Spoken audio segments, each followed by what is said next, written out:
Olá, boa noite.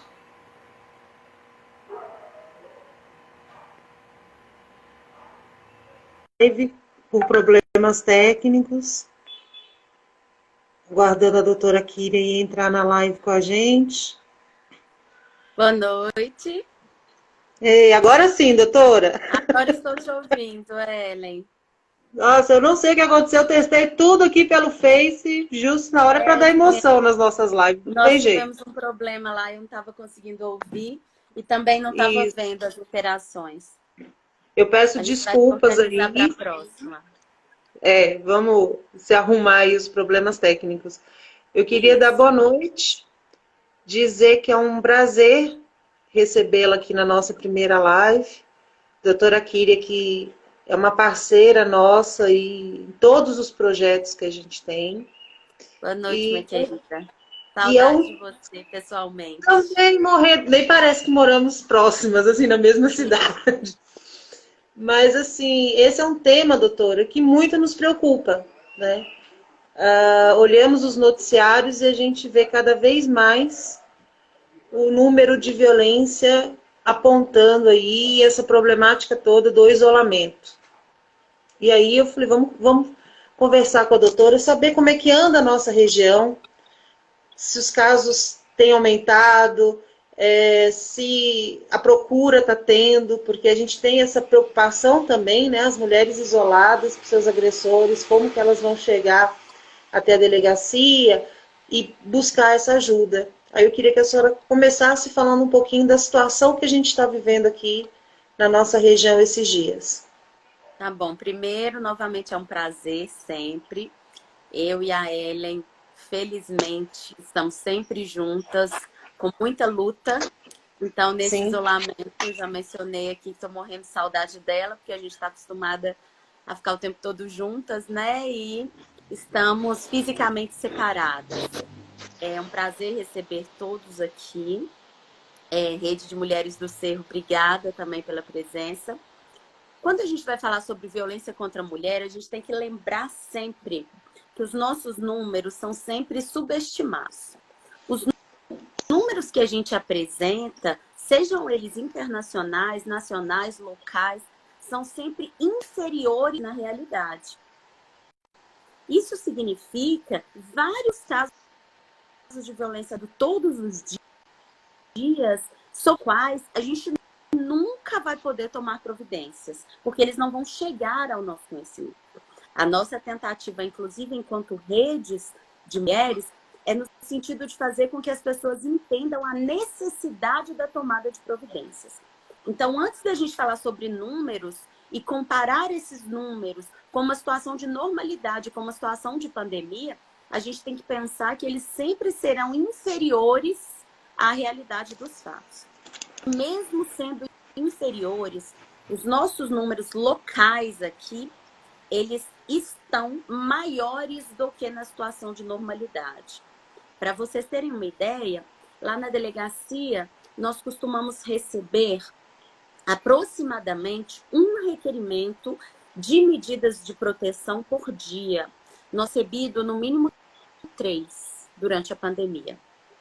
Isso significa que as mulheres estão tomando providências, mas também significa que, para que ocorra essa tomada de providências, infelizmente a cultura faz com que a situação tenha que chegar num modo insustentável para você procurar providências. Então, se nós temos requerimentos de medidas em número superior a uma situação de normalidade, tenham certeza que estamos tendo situação de violência doméstica também superior a um momento de normalidade. É triste, né? Assim, a mulher está próxima ao agressor e não tem como pedir, às vezes, ajuda. Doutora, e como está o funcionamento da delegacia?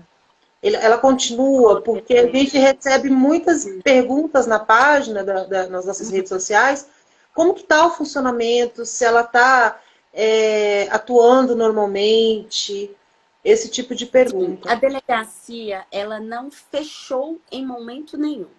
Durante 3 a 4 semanas, mais ou menos, nós funcionamos com agendamento. Lembrando que a delegacia de plantão, que também recebe requerimento de medidas protetivas, permanece funcionando 24 horas por dia, 7 dias por semana, e em momento algum mudou o seu funcionamento. A delegacia de mulheres, durante 3 semanas, ela passou a funcionar com agendamento, mas em momento algum fechou as portas. Na semana passada, nós tivemos uma nova portaria, então agora nós já voltamos ao nosso funcionamento normal, tá? Os procedimentos estão tendo andamento normal, o atendimento é o atendimento comum, durante o dia, né, em horário comercial, se a pessoa quer comparecer pessoalmente na delegacia de mulheres para requerer medidas protetivas, ela será atendida pessoalmente nesse local. Vocês também continuam fazendo o atendimento por aquele aplicativo Telegram? Sim, nós temos Telegram, WhatsApp e e-mail. Isso não significa que o atendimento pessoal cessou. E também o telefone fixo, né, que é muito usado. Apenas permite que as pessoas possam ligar anteriormente, porque às vezes a pessoa tem uma dúvida, olha, eu posso fazer uma denúncia desse modo, ou não, ou é melhor ligar no 190, é melhor ligar no 180. Então, inclusive, para conseguir solucionar esse tipo de dúvida, nós temos todos esses atendimentos aí que são telepresenciais.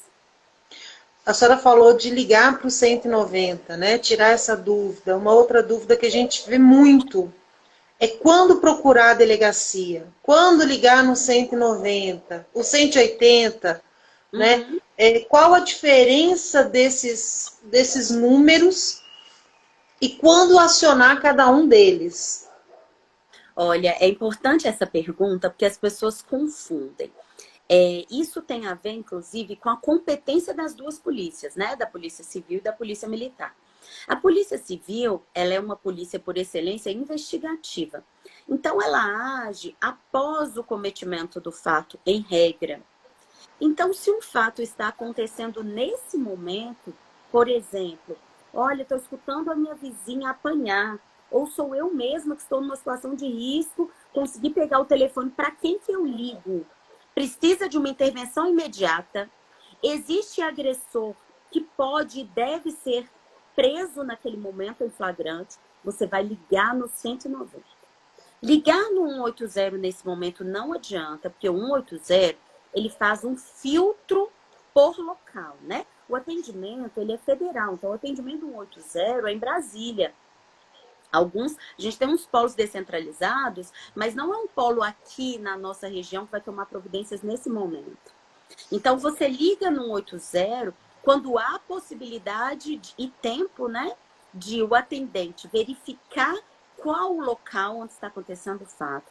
E aí ele localiza a delegacia do local, ele transcreve aquela ligação e ele encaminha isso para a delegacia responsável.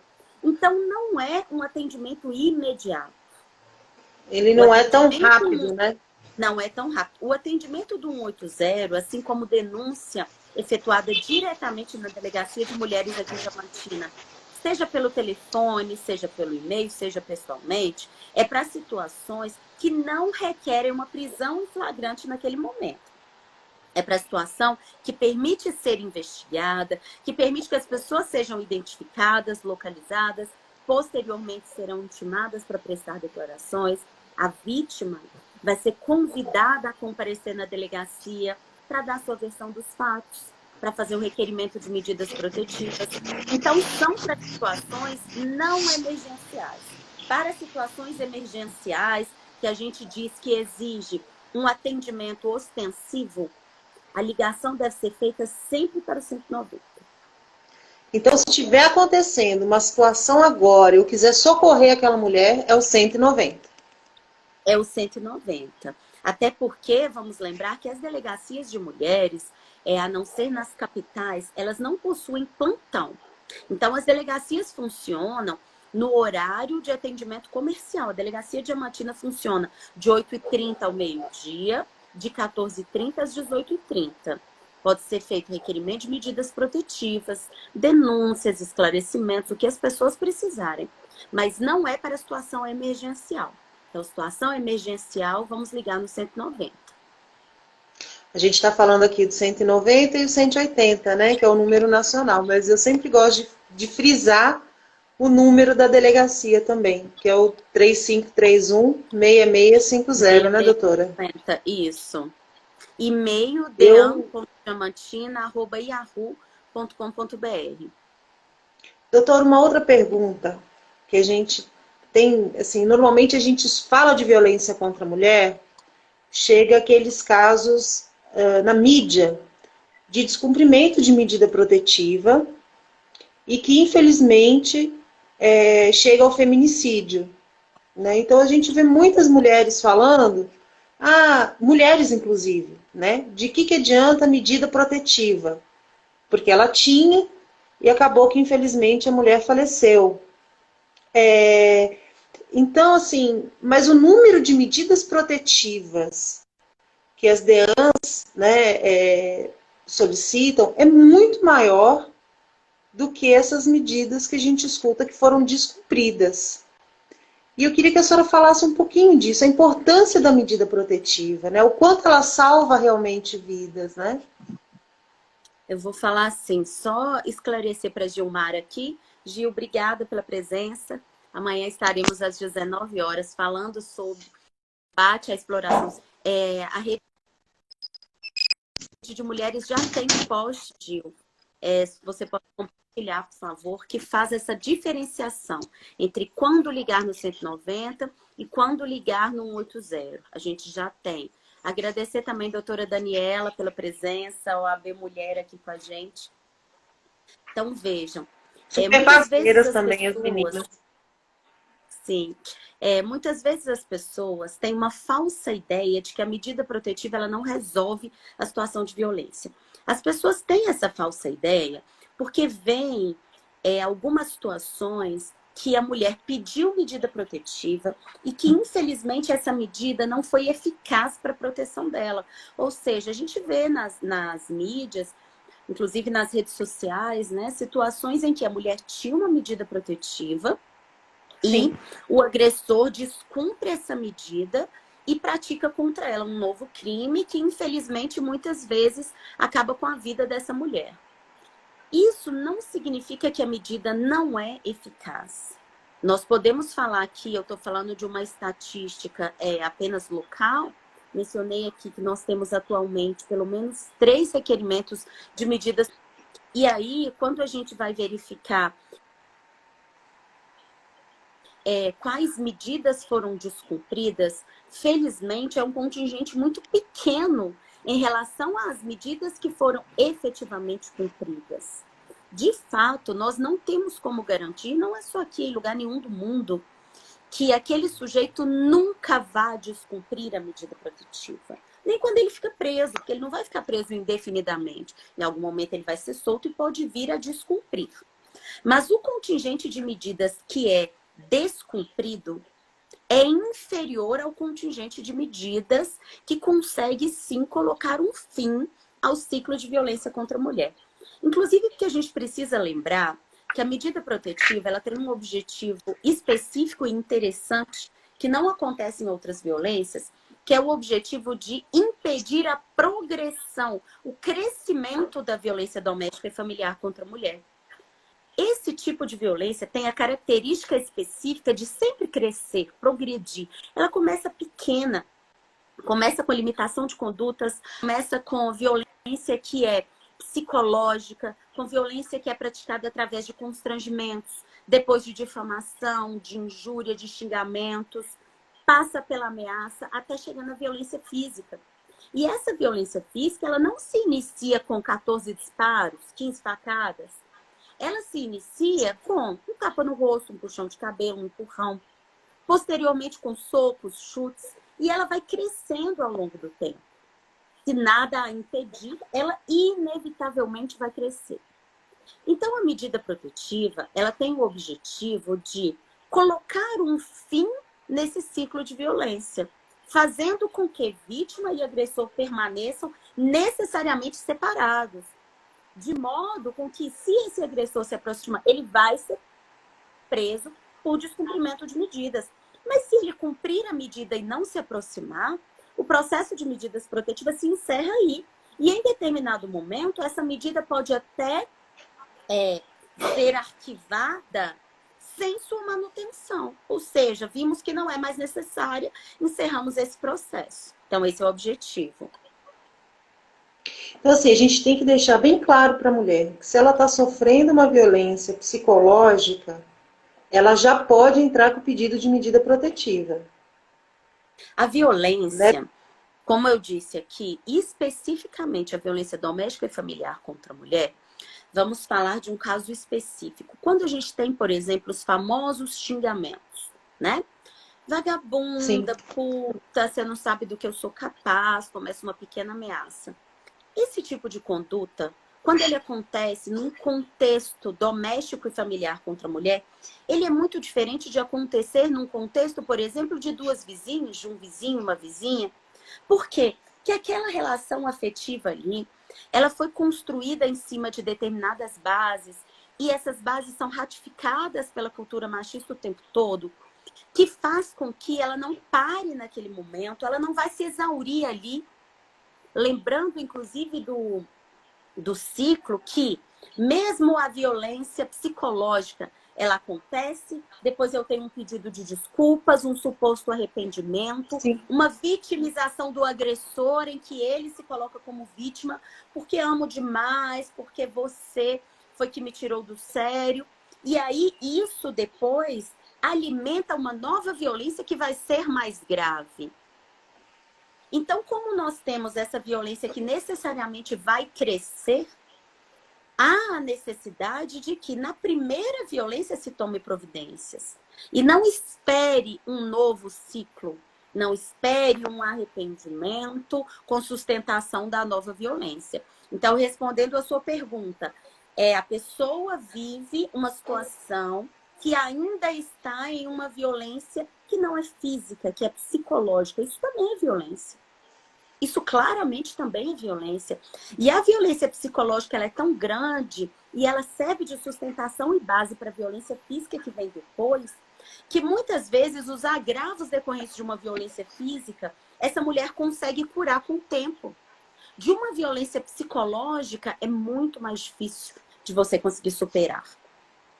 E a violência psicológica também, ela meio que caminha junto com as outras violências, né, doutora? Porque junto com a violência física vem a violência psicológica, patrimonial também vem a violência psicológica, então ela deixa marcas profundas, né? A pergunta vem, doutora, porque normalmente as mulheres acham que só podem denunciar, olha, mas ele fala isso para mim, ele age assim comigo, mas ele nunca me bateu, né? Elas às vezes não enxergam esse tipo de coisa como uma violência psicológica.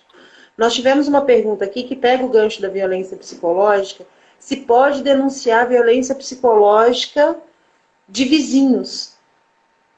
Se eu sei que uma vizinha minha está sofrendo violência psicológica, eu posso denunciar?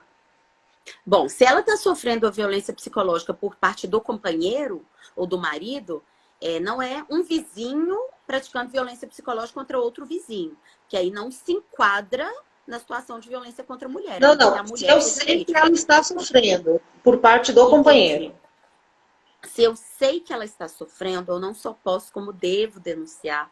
Como eu disse aqui, é uma situação que você pode denunciar via 180, pode ligar na delegacia, efetuar essa denúncia, que a gente também vai transformá-la em uma ocorrência. O denunciante pode se manter anônimo, caso queira. Eu vi aqui também uma outra pergunta importantíssima, como passou, eu não me recordo o nome, mas a pergunta foi o seguinte: como os postos de saúde podem ajudar em relação às denúncias? E o que eu tenho a dizer sobre isso é que hoje as instituições de saúde, elas não só podem, elas devem, elas têm obrigação de comunicar qualquer situação suspeita de violência contra a mulher. Nós temos uma lei, depois se alguém quiser que eu mande, inclusive na íntegra, pode me chamar no particular que eu mando, a Ellen tem também. A gente pode Nós temos uma disponibilizar lei... também aqui. É isso, vamos disponibilizar na página da rede. Nós temos uma lei do ano passado, que inclusive foi vetada pelo presidente, mas agora, felizmente, o veto já foi derrubado. Essa lei, em conjunto com outras duas leis de 2018, elas trazem a obrigação de qualquer instituição de saúde que receba uma mulher com suspeita de violência doméstica, que comunique esse fato às autoridades, inclusive autoridades policiais. Essa comunicação ela pode ser feita até via ofício. Eu gosto de dizer isso porque eu sei que os profissionais de saúde, aqui em Diamantina eu não vou dizer, porque pela rede a gente trabalha com isso desde 2013. Não sei se a doutora Juliana está aí, se tiver, já agradeço, nossa super referência técnica. Eu vi que ela assinou para nós aí, ela passou por Foi mim. também desde 2013 com a gente, está aí. E nessa rede a gente tem encontros semestrais e nós já discutimos isso e nós já praticávamos isso antes da lei. Mas a lei que veio ano passado, ela é extremamente clara nesse sentido e ela diz da obrigatoriedade de qualquer instituição de saúde que receba mulher com suspeita de violência doméstica que se comunique os fatos às autoridades policiais. E aí, o profissional precisa ir até a delegacia, registrar a ocorrência ou chamar a polícia militar, como eu disse aqui, até em divisão de atribuições. O agressor não está lá, o fato não aconteceu naquele momento, então não é um caso que eu precise e que eu tenha a possibilidade de prender o sujeito em flagrante. Então não precisa acionar a polícia militar naquele momento. Até porque muitas vezes eu entendo uma movimentação estranha no posto de saúde, um constrangimento para as pessoas presentes, né? E até em relação à própria vítima. Aqui nós alinhamos que isso é feito via ofício. A Delegacia de Mulheres recebe esses ofícios por e-mail. Nós recebemos ofícios referentes a supostas práticas de violência sexual e agora de violência doméstica que são atendidas em quaisquer unidades de saúde. Então, a gente faz desse modo aqui na nossa rede. Claro que cada município vai alinhar o melhor modo, mas a comunicação vai ser obrigatória. Aliás, já é, né? Pela unidade de saúde, seja através da polícia militar, ofício, o que for. Oi, Ellen. A gente também, final do ano passado, nós lançamos lá no Teatro Santa Isabel também um protocolo que envolve os postos de saúde, né? E ele vai ser implementado primeiro aqui no município de Diamantina, e no qual realizaríamos uma capacitação que, devido à pandemia, a gente adiou essa capacitação com os profissionais dos postos de saúde, educação, CREAS. O município de Diamantina também assinou. Então, em breve, assim que tudo isso passar, a gente vai ter esse protocolo também aí, que nós vamos fazer todos os órgãos de atendimento, né? Sim, todos os órgãos vão tá se comunicando, conselho tutelar, porque a gente sabe que várias violências acontecem na presença dos filhos, então a gente tem esse cuidado também, né? A gente só adiou o uso aqui em Diamantina por conta disso, né? E pegando já o gancho, doutora, assim, de falar de projetos... Deixa eu só responder uma pergunta aqui, Ellen, muito importante. Perguntando se a lei se aplica à mulher trans. Com certeza, gente. Inclusive, pegando o gancho com a data de ontem, importantíssima, né? A gente se manifestou sobre isso nas redes sociais, falando sobre a importância de se defender a igualdade para todos esses grupos. Então, o que a gente precisa perceber aqui é que a mulher trans é mulher. A ela se aplicam todos os direitos inerentes à mulher cis, ao que as pessoas gostam de dizer biologicamente ou geneticamente mulher, tá?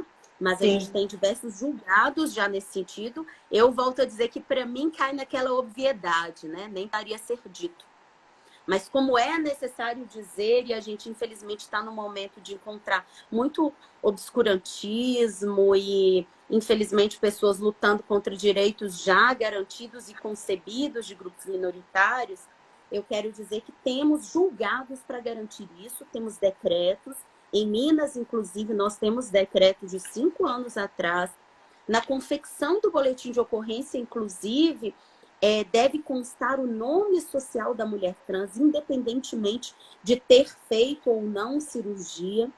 Então, para a gente aqui, a mulher trans é mulher. E sejam bem-vindas à luta. Sim. Nós acolhemos todas, né, doutora? Assim, Sim.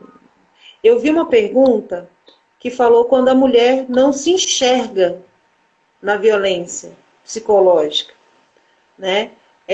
Aí vai muito um trabalho nosso também, porque às vezes a mulher, o nosso, como eu falo, como rede, né? Fazer essa mulher entender que o que ela está vivenciando é um ciclo de violência, como a doutora falou, né? Ele pode evoluir, fazer ela entender que ela precisa romper esse ciclo.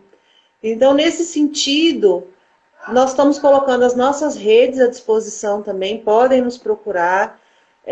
Encaminhamos também as mulheres à delegacia, a doutora Kíria. Então, assim, nós também ajudamos nesse trabalho delas romperem esse ciclo. Eu vi uma outra pergunta aqui, doutora, a respeito do seguinte, eu acredito que está meio que ligado ao posto de saúde. E se a mulher não quer fazer a denúncia? Em relação à instituição de saúde, não há o que dizer sobre isso. A legislação é clara e ela diz que se é uma situação de suspeita de violência doméstica ou sexual contra a mulher, as autoridades devem ser comunicadas, tá? Não há, em momento algum, menção à voluntariedade da mulher nesse sentido. Então, a situação não é de o profissional de saúde só comunicar se a mulher concordar. Não. A comunicação tem que ser feita. É obrigatória agora para profissionais de saúde. A gente vai lidar com situações que dependem de solidariedade. A gente não está falando agora de nenhum servidor público. Estamos falando de vizinhos, por exemplo, aqui um caso. Olha, escuto os meus vizinhos, sei que o marido agride a esposa todos os dias, gostaria de tomar providências, mas gostaria, inclusive, de fazê-lo de modo anônimo. Aí, todos os canais que foram mencionados aqui. 180, site da Secretaria de Direitos Humanos, comparecer pessoalmente na Delegacia de Mulheres aqui, caso queira, ligar, mandar e-mail. Agora, em relação ao profissional de saúde, isso independe da vontade da vítima. Óbvio que a gente vai gerar todo um atendimento humanizado, toda uma situação de tentar convencê-la de que a tomada de providências é antes, mas o profissional de saúde, pela nova legislação, ele tem obrigação de comunicar, mesmo que a mulher não queira. Sobre a situação, que é a situação de a mulher, a Ellen mencionou, a mulher não se enxerga na situação de violência. Eu preciso dizer que em praticamente todos os casos ela não se enxerga. Porque como nós estamos falando de uma questão que é absolutamente cultural e que a sociedade ratifica essa cultura o tempo todo, tudo leva a mulher a entender que a sua é excepcional.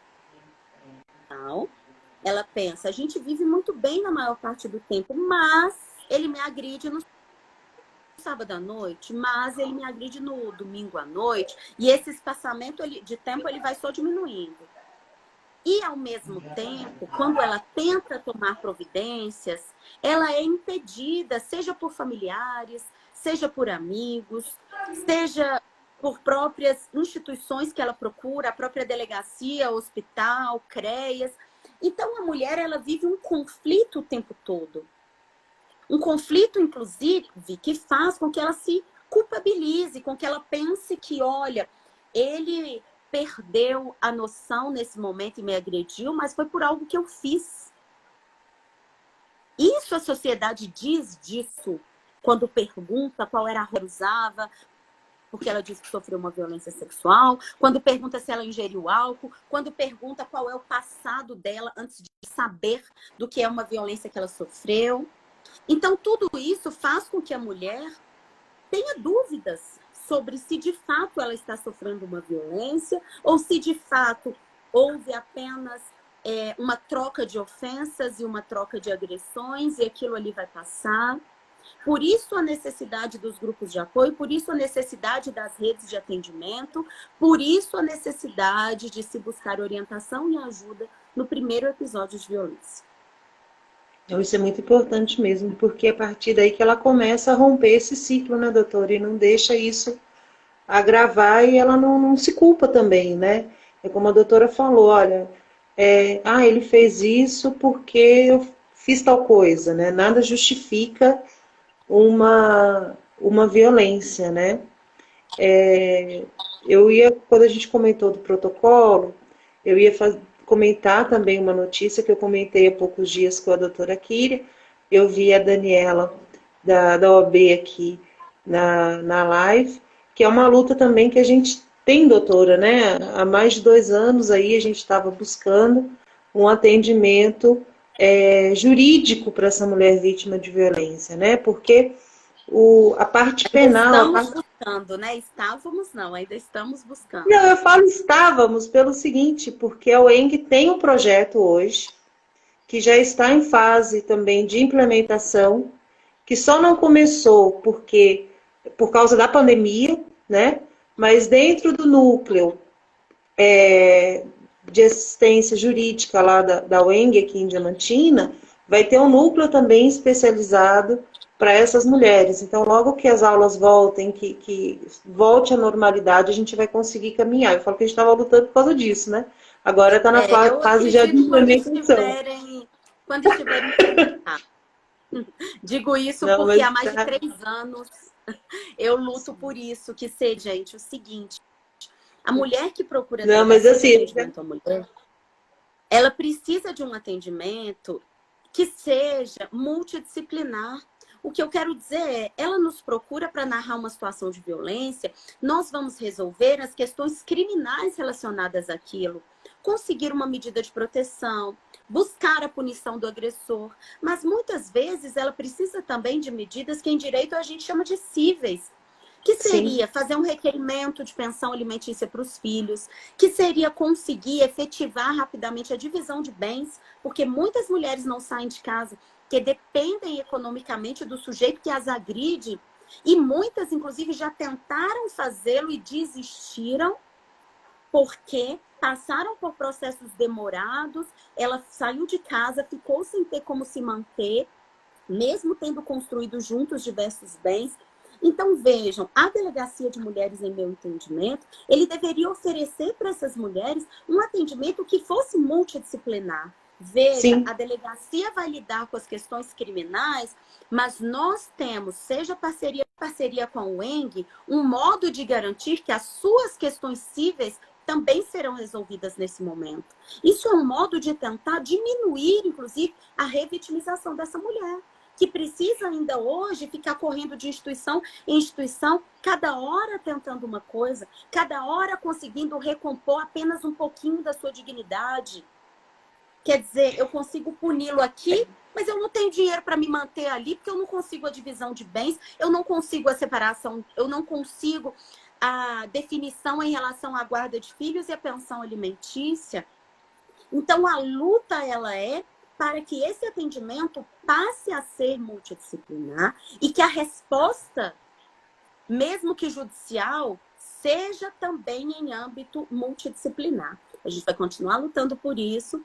Acho que é, assim, uma luz a Ellen dizer que a UENG vai apoiar isso, mas como eu disse, eu estou em diálogo com a UENG já tem pelo menos 3 anos. Então, quando isso for implementado de fato, poderemos dizer que avançamos mais um passo. Avançamos mais um passo, né? E assim, vamos fazer um evento e convidar todo mundo, né? Todas as mulheres para estar junto com a gente. Mas essa equipe ainda falta a gente conseguir avançar, né, doutora? Assim, essa equipe multidisciplinar. Nós temos uma luta também que a rede abraçou junto à delegacia, de buscarmos ter também na delegacia uma psicóloga, uma assistente social, essa equipe lá, equipe mesmo da delegacia, né? Assim, não é por dias, tal dia a psicóloga está lá, porque a gente sabe que a violência ela acontece todos os dias e a gente quer uma psicóloga e uma assistente social para estar lá junto com a senhora nesses atendimentos e toda a equipe, né? Que, mais uma vez, vou falar aqui em público, é uma referência aqui no estado de Minas, o atendimento humanizado, a forma acolhedora, né? Assim, a gente tem contato com várias mulheres de várias instituições, redes estaduais, e assim, é só elogio que a gente escuta falar da doutora e da equipe dela aqui. Então, eu já quero fazer... Eles estão aí na live. Larissa as meninas, até eu não vi, ele não vi. Selma, eu vi. Então, assim, então de parabéns, né? Todas as mulheres que procuram a rede, que a gente consegue encaminhar. Eu sempre falo isso, eu falo assim, olha, vocês podem ir porque lá vai ser um tratamento diferenciado, acolhedor, né? É uma equipe assim que é só elogios que a gente pode dizer para vocês. Doutora, Obrigada. Estamos vou apenas repetir aqui. iniciando um trabalho, Estamos esperemos que iniciando, né, ele doutora? Assim, sempre possa se ampliar, expandir e se tornar ainda mais de excelência. tem vários projetos, né, doutora, que a gente sempre Sim, o busca que não aí, falta são projetos. que Aos não poucos falta a são gente vai projetos. avançando. Vai, vai. Assim, eu acho que é importante esclarecer, assim, doutora, que no primeiro sinal de violência é procurar a delegacia, procurar constituir uma rede de apoio próximo a ela, né? Que às vezes também não é fácil, né, doutora? Assim, às vezes as pessoas que estão próximo não dão esse primeiro apoio, mas tentar procurar a própria rede, a gente faz esse trabalho também. E denunciar, né, doutora? Denunciar. O que eu acho que a gente tem que pensar enquanto sociedade é em tentar verificar e fiscalizar as nossas condutas para não revitimizar essas mulheres. Então, quando a gente diz que o trabalho é de todos e de todas e que a modificação de uma cultura impõe repensar condutas diárias, inclusive, isso, se não for feito como exercício de todos e se não passar por uma modificação e uma inserção da discussão de gênero, inclusive nas escolas, nada vai se modificar. A gente pode conseguir, como felizmente conseguimos aqui, dar um atendimento mais pessoal e humanizado para as mulheres que nos procuram, fazer com que as demandas delas sejam atendidas mais rapidamente, que a proteção seja realmente eficiente. A gente luta para isso todos os dias. Mas esse trabalho por si só, ele não diminui o número de violência contra a mulher. Isso só vai diminuir se houver uma modificação cultural.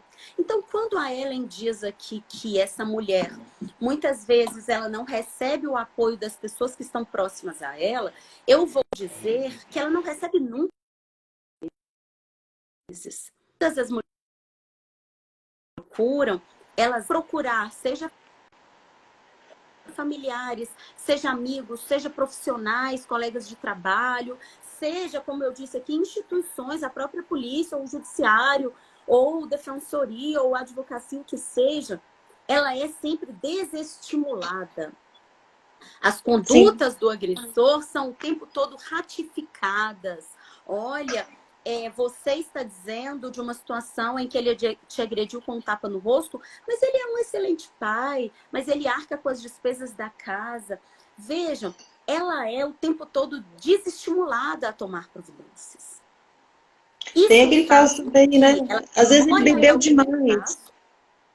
E faz também com que ela, tendo dado o primeiro passo e sabendo das dificuldades, né, verificando na pele as dificuldades de punição do agressor e as dificuldades várias que eu mencionei aqui, de se conseguir um divórcio que já preveja questões relativas à guarda de filhos, pensão, divisão de bens, quando ela se depara com todas essas dificuldades, aliada ao julgamento social que ela recebe o tempo todo, ela desiste.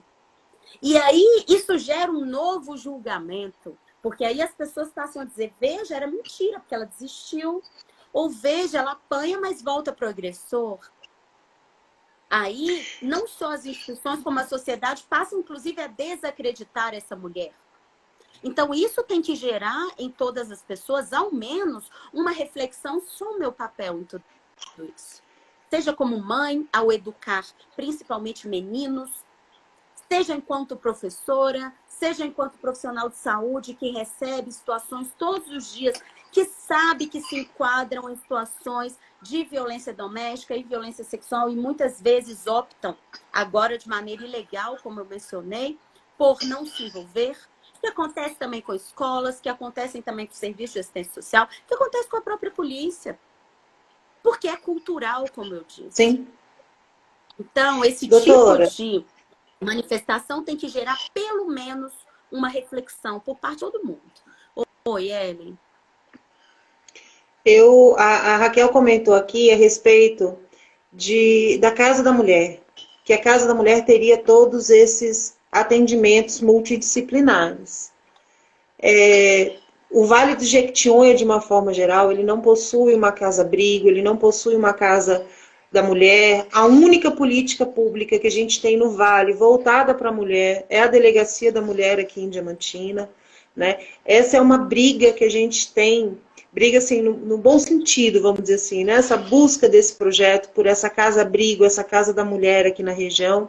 Raquel, inclusive, teve com a gente em uma reunião. Eu e a doutora Kíria, sempre nas oportunidades nós levantamos isso, mas isso é uma política que a gente tem que transformar regional, né? Porque se Diamantina tem essa dificuldade de implementar, o que dirá os municípios menores. Então a gente busca fazer isso regionalmente, isso é uma política assim, que vai caminhar. Eu esses dias estive conversando com a Cláudia, referência do Cerna, e ela me perguntou, né, se a gente tinha centro de referência, Casa da Mulher. Eu falei, não, a gente só tem a delegacia. E ela prometeu ser mais uma nessa luta com a gente. Em verdade, quando as pessoas perguntam, o que eu e a Ellen respondemos né, em eventos que a gente participa, nós não temos nada. Essa é a resposta. E quando eu digo nada, eu quero dizer assim, existe uma política pública que começou a ser implementada após 2013, que era a ideal, inclusive com diversas referências internacionais, que é a política da Casa da Mulher Brasileira. Nós temos hoje no país apenas 4 e 2 delas não estão em funcionamento, porque inclusive todo o recurso que seria alocado para políticas de proteção à mulher foi zerado no ano passado. Então, de 4 casas no país, 2 não estão nem funcionando. Essa Casa da Mulher seria o ideal, inclusive pegando Diamantina hoje como uma referência no Vale, até para questões de saúde, para questões de outros atendimentos, seria ideal termos uma Casa da Mulher aqui, que tivesse um atendimento psicossocial. Estou vendo aqui a Elisandra, psicóloga do CREAS, né, que poderia compor a nossa equipe.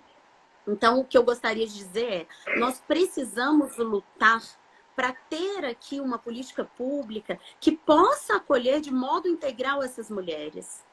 Como eu disse, a Casa da Mulher, ela não promove só um atendimento policial, que é o que a única política que nós temos da delegacia aqui faz. A Casa da Mulher, ela promove um atendimento que primeiro é psicológico e social, um atendimento que prima pelo acolhimento dessa mulher. Pós-acolhimento, você verifica quais são as questões criminais que precisam ser resolvidas, e aí há um encaminhamento para a delegacia, tudo funcionando no mesmo espaço físico. Posteriormente, a gente tem também um atendimento jurídico, mencionamos aqui a doutora Daniela, e essa nossa luta para que a UENG realize pelo menos esse atendimento. E, se necessário, nós teríamos também um abrigo.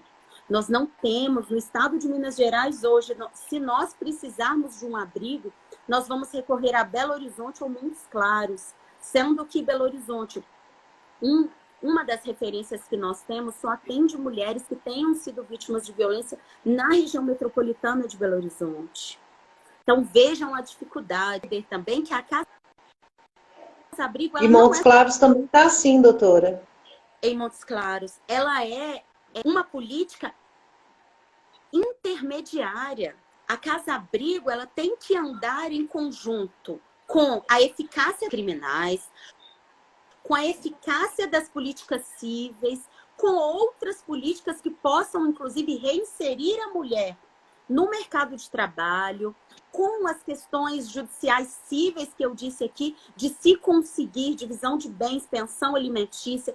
A casa-abrigo é importante, mas vejam que ela é apenas uma das políticas.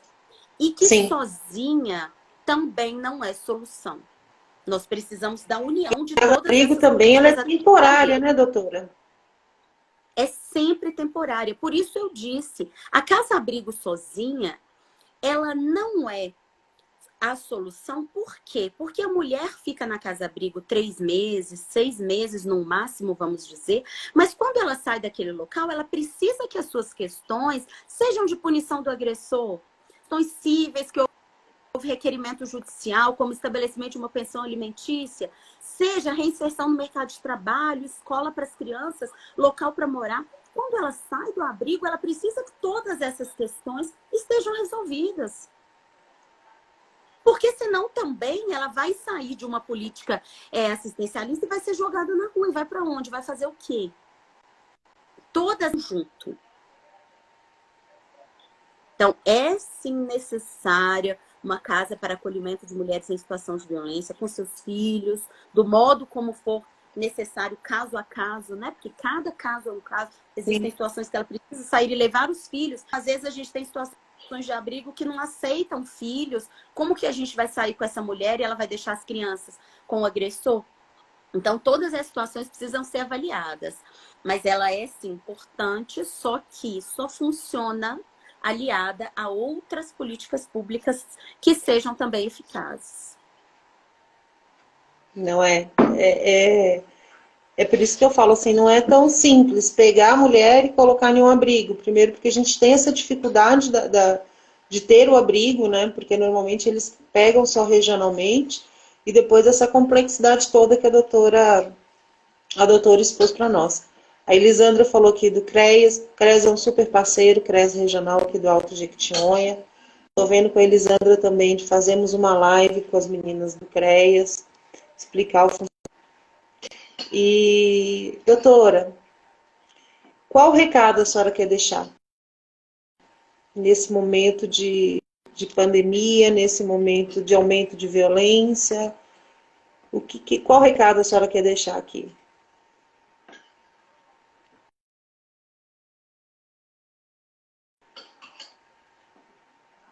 A doutora Kília saiu, gente. Peraí, deixa ela voltar aqui.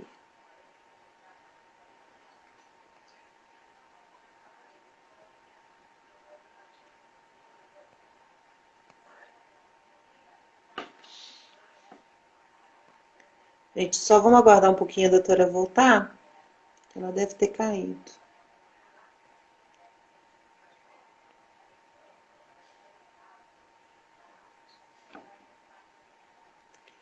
Elisandra, a equipe de vocês é show, viu?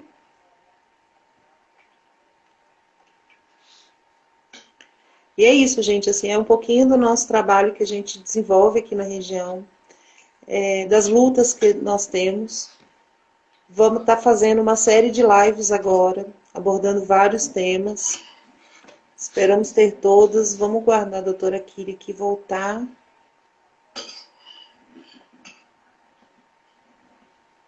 Será que a internet dela caiu? Eu vou aproveitar, vou deixar aqui de novo o telefone da delegacia. 3531-6650. Colocar as páginas da rede à disposição. Dúvidas, perguntas, como ajudar uma mulher a enxergar que ela está em uma situação de violência, pode nos procurar. A gente acompanha essas mulheres. Deixa eu ver se ficou alguma pergunta aqui para trás.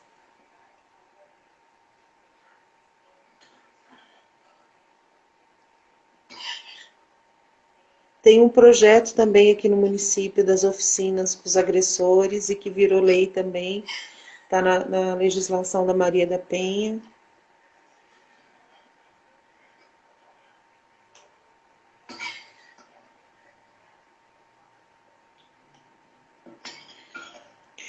Eu vi aqui um comentário que precisa ser falado, não precisa ser...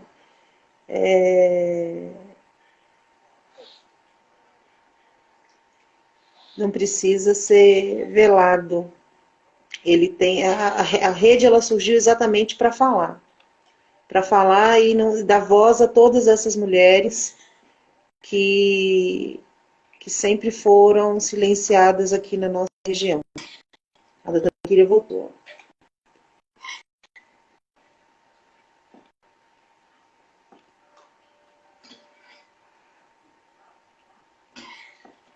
As oficinas, elas ainda não Oi, começaram, viu? gente.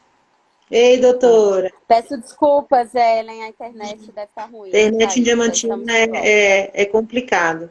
Eu estava comentando aqui, porque a Raquel comentou das oficinas com homens que o Sim. judiciário Que não tem aqui com serão o Ministério oficinas, Público. né?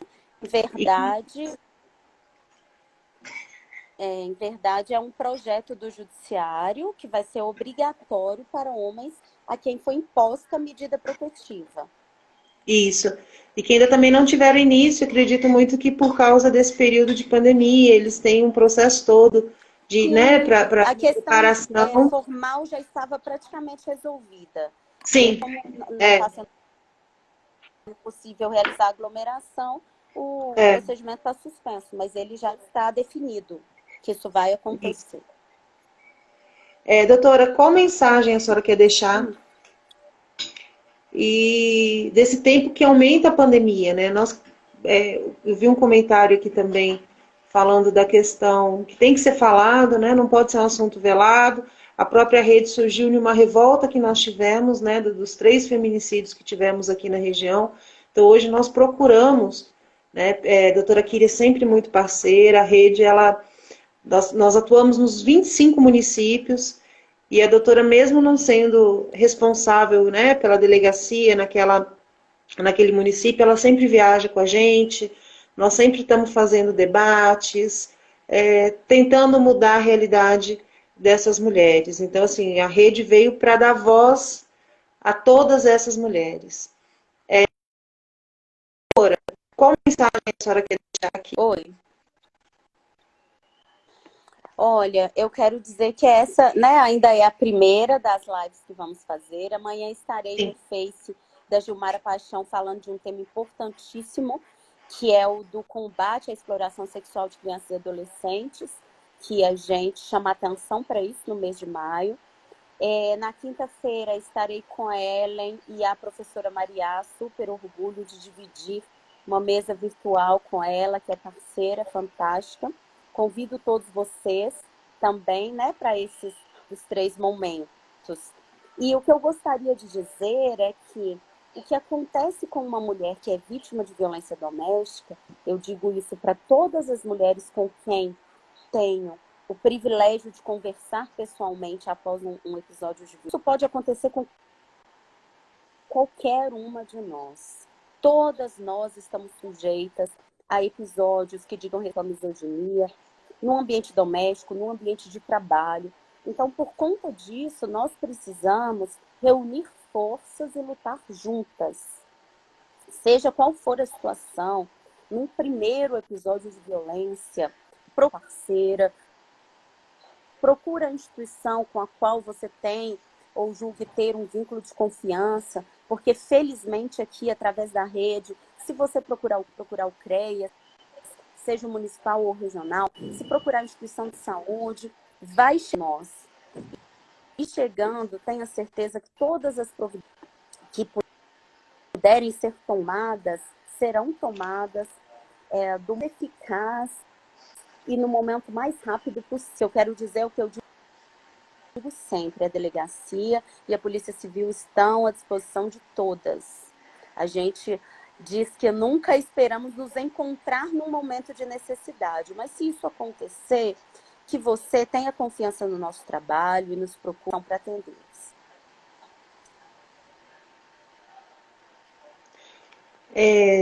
Vou deixar aqui, então, que vamos postar novamente os contatos da delegacia, né?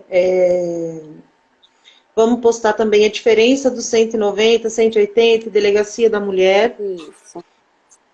E vamos colocar aqui a lei que a doutora comentou. A gente vai estar disponibilizando. Eu vou deixar no link da bio do Instagram e vou deixar também no Facebook. Né? Isso, Raquel, não são oficinas, são rodas de conversas com homens agressores, né? Você comentou oficinas, eu acabei replicando, mas na verdade são rodas de conversas com isso. A partir de amanhã, a Gilmara vai fazer no Facebook dela uma série de lives, né, abordando a questão da exploração infantil, adolescente, criança. A doutora Kíria vai estar lá amanhã, na quarta vai ter a Magda, na quinta a doutora Juliana e na sexta a Elisandra. A nossa próxima live da rede é na quarta-feira, como a doutora Kíria comentou, e vamos estar agendando mais temas também. Se vocês tiverem temas que acham interessante a gente abordar, dúvidas, podem mandar para nós, né, doutora? Que a gente vai estar aí fazendo vai ser um prazer. E vamos estar todas juntas. Só quero agradecer a todas que tiveram aí presente, a todos, né, que interagiram com a gente, e dizer um até breve, né, doutora? Até breve. Obrigada, obrigada pela presença, viu, querida? Tá bom. Nos Até vemos quarta-feira e amanhã né, aguardo doutora? vocês. Isso. Aguardo vocês no Face de Gilmar amanhã, gente. Boa noite. Um abraço, boa noite.